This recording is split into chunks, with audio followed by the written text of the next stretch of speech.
جو کام اخلاص کی نیت سے نہ کیا جائے اس کا انجام برا ہوتا ہے۔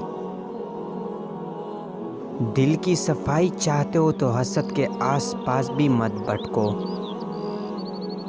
جس نے مخلوق سے مانگا وہ خالق کے دروازے سے اندھا ہے۔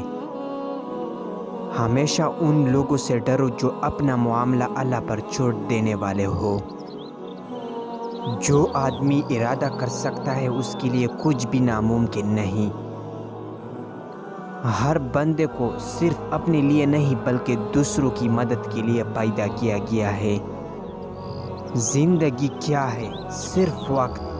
بس اگر ہم وقت ضائع کرتے ہیں تو گویا زندگی برباد کر دیتے ہیں۔ جس بات کا تمہیں پورا علم نہ ہو اپنی زبان سے مت نکالو۔ سب سے بڑا اور بہترین کام وہ ہے جو علم کو استعمال کرتے ہوئے سر انجام دیا جائے۔ زندگی کا ہر لمحہ نہایت قیمتی ہے جس کا اندازہ قیامت کے روز ہوگا۔ تم تب تک بہادر نہیں بنتے جب تک تم مشکل حالات سے نہیں گزرتے۔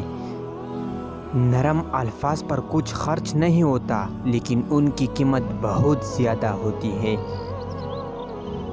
تمہارا راز دشمن تک کبھی نہیں پہنچ سکتا جب تک تم اپنا راز اپنے دوست تک نہیں پہنچا دیتے۔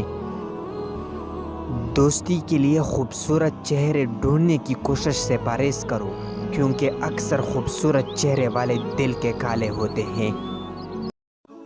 پنجرے میں پیدا ہونے والے پرندوں کو لگتا ہے کہ اڑنا ایک بیماری ہے۔ تبدیلی آسان نہیں مگر ہمیشہ ممکن ہوتی ہے۔ اپنی اصلاح کے لیے خود کو تبدیل کرتے رہو۔ جو انسان اپنے ارادے کا پکا ہو وہ دنیا کو اپنی مرضی کے مطابق ڈال سکتا ہے اور اپنی منزل کو حاصل کر سکتا ہے۔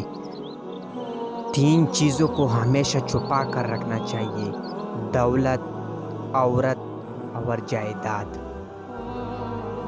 اگر آپ کسی کی مدد اس نیت سے کر رہے ہیں کہ وہ بدلے میں آپ کو کچھ دے گا تو اس کا مطلب ہے آپ نیکی نہیں بلکہ تجارت کر رہے ہیں۔ تجربہ ہمارا ایسا دوست ہے جو ہمیں اس وقت ملتا ہے جب ہم بہت کچھ کھو چکے ہوتے ہیں۔ دل کی صفائی چاہتے ہو تو آنکھ دنیا سے بند کر لو۔ میں ان سب لوگوں کا شکر گزار ہوں جنہوں نے میری مدد نہیں کی۔ آج انہی کی بدولت میں نے سب خود کیا ہے۔ آپ 40 عالموں کو ایک دلیل سے ہرا سکتے ہیں لیکن ایک جاہل کو 40 دلیلوں سے بھی نہیں ہرا سکتے۔